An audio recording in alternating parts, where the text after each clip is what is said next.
Blanche Monnier, la mujer que fue encerrada durante 25 años por su madre. Nacida en el seno de una acomodada y respetada familia, a la edad de 25 años, Blanche anunció su intención de casarse con un abogado quien no era del agrado de su madre. Insistir ante la desaprobación la llevó a ser encerrada en una habitación vacía y pequeña, mientras su madre y hermano fingieron llorar su desaparición. 25 años después, el procurador de París recibió una carta anónima que reveló la encarcelación ilegal. Decidieron visitar la casa y en el ático se toparon una puerta cerrada con candado. Dentro, hallaron a Blanche de 52 años, en inhumanas condiciones, envuelta y rodeada de heces y restos de comida, desnuda y desnutrida, pesando apenas 24 kilos. Su madre fue arrestada, pero enfermó poco después, y murió 15 días más tarde de un infarto al ver su casa rodeada de gente furiosa que la increpaba. Blanche fue ingresada en un hospital psiquiátrico por los graves problemas mentales que tan prolongado encierro le habían provocado, muriendo allí en 1913, a la edad de 64 años. Lucy Letby, la enfermera que mató a 7 bebés prematuros que debía cuidar. Lucy Letby, una mujer inglesa de 32 años, es acusada de causar la muerte a 7 bebés prematuros e intentar asesinar a otros 10, durante su trabajo en el hospital inglés de County of Chester, entre 2015 y 2016. Los recién nacidos prematuros requerían de atención médica para sobrevivir los primeros días de vida, y Lucy utilizaba los turnos de noche para atacar porque sabía que era poco probable que los padres visitaran la sala de neonatología. La enfermera les inyectaba a los pequeños recién nacidos insulina, leche o aire y los bebés amanecían enfermos o morían a las pocas horas. Cuando se multiplicaron los casos, las autoridades empezaron a dudar y los investigadores encontraron que los colapsos y muertes tenían un denominador común: la presencia de Lucy. Según los peritos que efectuaron las autopsias, la inyección de aire les provocó embolia gaseosa, lo que les terminó causando accidentes cerebrovasculares y ataques cardíacos. En la actualidad, Lucy está privada de su libertad a la espera del juicio que sería llevado a cabo el 11 de enero de 2022. Jaycee Lee Dugard, la niña que fue secuestrada durante 18 años. El lunes 10 de junio de 1991, Jaycee, una niña estadounidense de 11 años, fue secuestrada mientras caminaba hacia la parada del autobús escolar en Myers, California. Un auto gris con una pareja dentro se le acercó y ella creyó que estaban perdidos. Se arrimó a la ventanilla y el hombre le disparó con una pistola paralizante.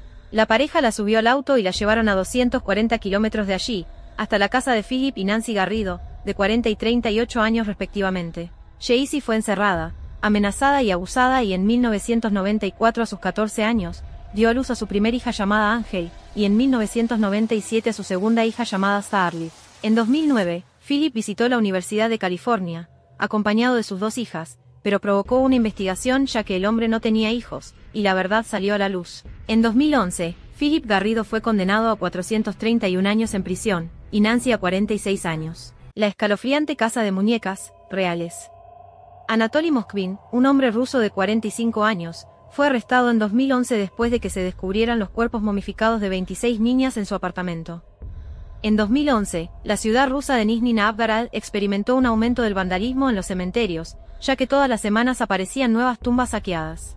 Las autoridades contactaron a una eminencia para que los ayude a desentrañar este misterio, el profesor Anatoly Moskvin, doctor en estudios celtas y especialista en cementerios locales. Cuando la policía lo visitó en su casa quedó estupefacta, tras encontrar los cuerpos momificados de 26 niñas que el profesor había vestido como muñecas y con las cuales conversaba diariamente como si estuviesen vivas. Los rostros de los cadáveres eran tapados con una máscara de cera, las maquillaba, e introducía una caja de música en su pecho para simular el sonido de un juguete. En mayo de 2012, la justicia lo declaró inimputable, ya que los médicos le diagnosticaron esquizofrenia, y desde entonces ha estado recluido en un hospital psiquiátrico. El estremecedor caso de Hannah Cornelius. Hannah Cornelius, una estudiante sudafricana de 21 años, el 27 de mayo de 2017 alrededor de las 3 a.m., estaba en su automóvil dejando a Cheslin Mars, su compañero de clase, en su casa, cuando 4 hombres se acercaron para robar su auto. Los hombres entraron al coche y robaron sus pertenencias, metieron a Cheslin en el maletero y obligaron a Hannah a sentarse en el asiento trasero, y luego los transportaron hasta la casa de un dealer. Una vez allí, sacaron a Cheslin del auto, lo golpearon con un ladrillo en la cabeza hasta que creyeron que estaba muerto y dejaron su cuerpo tirado allí. En el mismo lugar, los hombres abusaron de Hannah, luego la metieron al baúl de su auto y se dirigieron a un viñedo cercano. Al llegar la sacaron del baúl, la apuñalaron, le aplastaron la cabeza con una piedra y falleció en el acto. Vernon Bitboy, Geraldo Parsons y Evan Van Niekerk fueron condenados a cadena perpetua, mientras que Nashville Julius fue condenado a 15 años por 2 cargos de robo y a 7 años por el secuestro de los estudiantes. El hombre lobo de Siberia. Mikhail Popko, un ex policía ruso, entre 1992 y 2010, fue un asesino en serie que agredió sexualmente y asesinó a 77 mujeres y un hombre, en diferentes lugares de Rusia.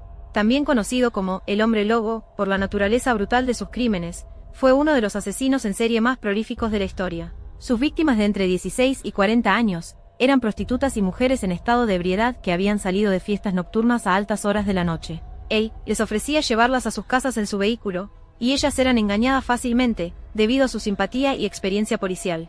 Luego las evaluaba invitándolas a beber una copa, y si éstas rechazaban la invitación, las dejaba en el lugar acordado y se marchaba. Pero si éstas aceptaban esa invitación, eran llevadas a un bosque, donde las abusaba y luego las asesinaba de forma brutal con distintas herramientas. En 2015, fue condenado por 22 asesinatos, y 3 años después fue condenado por otros 56 homicidios que él mismo confesó. Robert Bekovitz, el hombre asesinado y mutilado por su novia y su amante.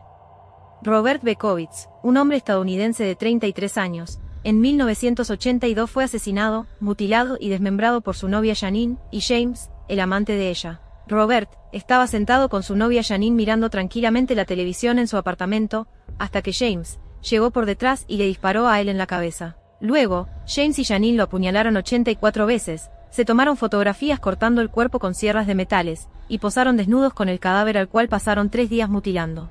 Janine contactó a la policía e intentó alegar que James la había mantenido cautiva, la obligó a consumir drogas y a participar en la mutilación la cual ella habría cumplido sin querer. A pesar de la declaración de Janine, la policía encontró los restos de Robert en bolsas de basura ocultas en diversos lugares de la casa y las macabras fotografías que los autores habían tomado. James Glover fue condenado a 30 años de prisión como autor material, y Janine Clark fue condenada a 10 años de cárcel en calidad de cómplice. La mujer que permaneció 12 años muerta en su sofá. El cadáver de Lacey Fletcher fue encontrado derretido entre excrementos y orina en el sillón de la casa de sus padres, en el estado de Luisiana, Estados Unidos. La joven habría muerto derretida en un sofá a la edad de 36 años, y fue encontrada 12 años después, luego de ser abandonada por sus padres. De acuerdo a los reportes del caso, la joven sufría síndrome de enclaustramiento, una forma de parálisis severa que impide que la persona pueda moverse, pero que mantenía su conciencia. Yuval Bickham, médico forense, describió la escena como la peor forma de negligencia que he visto en mi vida. No conozco ningún otro adjetivo para agregar. Clay y Sheila Fletcher, los padres de Lacey, se encuentran detenidos bajo cargos de asesinato en segundo grado, y podrían enfrentar una condena de cadena perpetua. Fue preso por abuso y 10 años después se comprobó su inocencia. En 2002, Brian Vance, un estadounidense de 16 años, estaba en su auge como deportista, cuando Vanetta Gibson, una de sus compañeras de clase, lo acusó de abusarla en una escalera vacía de su campus. Inesperadamente, Brian se encontró implicado en un delito que no había cometido, pero las autoridades le creyeron a la joven y Brian fue detenido inmediatamente. Asustado por la posibilidad de ser condenado a 41 años de prisión, el joven admitió la culpabilidad y fue condenado a pasar 5 años en prisión, más 5 de libertad condicional y quedó en el registro como delincuente sexual. Por su parte, Vanetta le hizo juicio a la universidad por ser un entorno no seguro y tras su victoria ganó $1,5 millones. Casi 10 años después, la historia dio un giro de 180 grados, luego de que la víctima confesara que la denuncia que le hizo a Brian era falsa, y el hombre fue liberado. Vanetta tuvo que devolver la indemnización de $1,5 millones, más otros $1,1 millones en honorarios. El ciudadano más joven condenado a cadena perpetua. El 28 de julio de 1999, Lionel Tate, de 13 años, se quedó solo con Tiffany Eunice, una niña de 6 años que estaba siendo cuidada por la madre de Tate. Mientras los niños jugaban abajo, la madre de Lionel, que estaba arriba, les pidió que dejaran de hacer tanto ruido. 45 minutos después Lionel subió, para decir que Tiffany no respiraba. Según Lionel, jugaban a la lucha, y mientras él la tenía en una llave, la niña se golpeó la cabeza contra una mesa. Sin embargo, las pericias no decían lo mismo. La niña había sido pisoteada con tanta fuerza que su hígado fue lacerado, tenía fracturado el cráneo y una costilla, además de serios moretones en sus piernas y cuello. En 2001, Lionel Tate fue declarado culpable de asesinato en primer grado, y a sus 13 años fue condenado a cadena perpetua sin posibilidad de libertad condicional. En 2004, le revocaron la condena ya que no se había evaluado su capacidad mental antes del juicio, y fue puesto en libertad con 1 año de arresto domiciliario y 10 años de libertad condicional.